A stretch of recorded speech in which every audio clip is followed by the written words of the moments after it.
So today is the first day of a 3-day holiday in Korea called Chuseok, which is also called Hangawi. Now, what is Chuseok? It's a harvest festival celebrated on the 15th of the 8th month of the Chinese lunar calendar. So this year in 2021, we're celebrating Chuseok on September 20th to 22nd, but the actual Chuseok day is on the 21st. It's a holiday where you're supposed to remember your ancestors and pray and celebrate the good harvest. Now, this is a time when family members gather together to have a feast. And there's lots of food, lots of cooking, especially for the daughter-in-laws. They actually really don't like Chuseok, I heard, because they have to help their mother-in-laws with the cooking of Korean pancakes and other kind of dishes, and while the men are sitting down on the table drinking and eating and having fun. So there's known to be two traditions that Koreans do during this holiday, and one is called 차례 or 제사, and this is when Koreans lay out a bunch of food on the table and they bow to their ancestors. The second tradition is called 성묘, where family members go to their ancestors' graveyards and they might set up food, or they might just bow to the graves, respecting and honoring the ancestors. Chuseok in Korea is a lot like Christmas in America, where there is a lot of gift giving.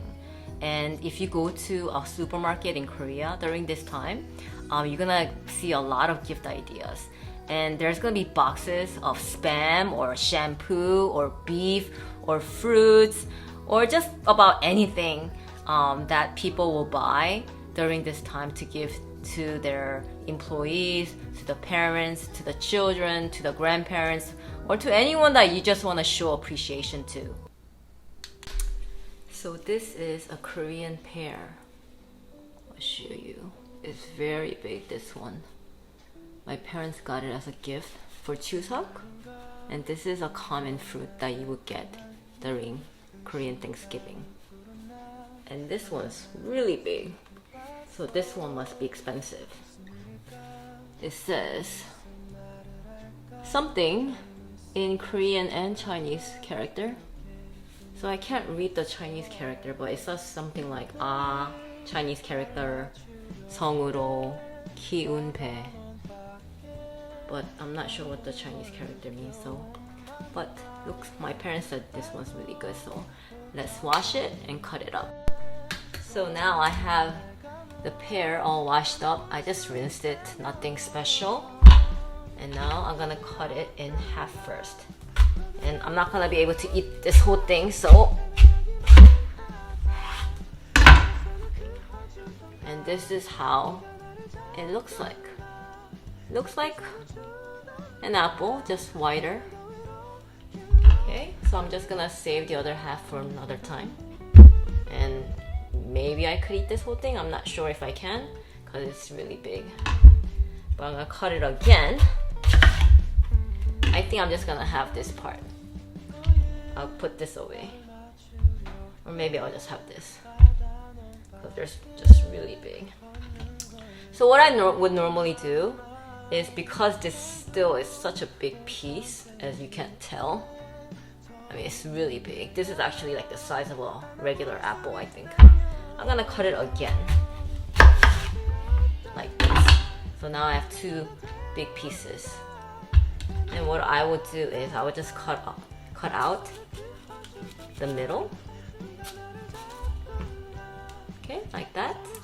And cut from here, from one end. And normally I would use a smaller knife when I cut the peel off, because it's much safer, I think, and easier. But since I already have the big knife with me, might as well just use it. And this is how it looks. Very white, very different from American pear. So let's try the pear.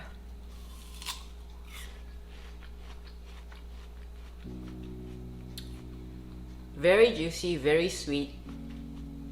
and crunchy as well. Very different from an American pear.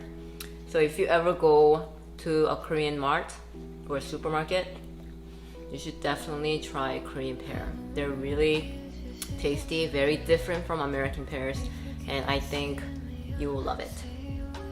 Alright, bye!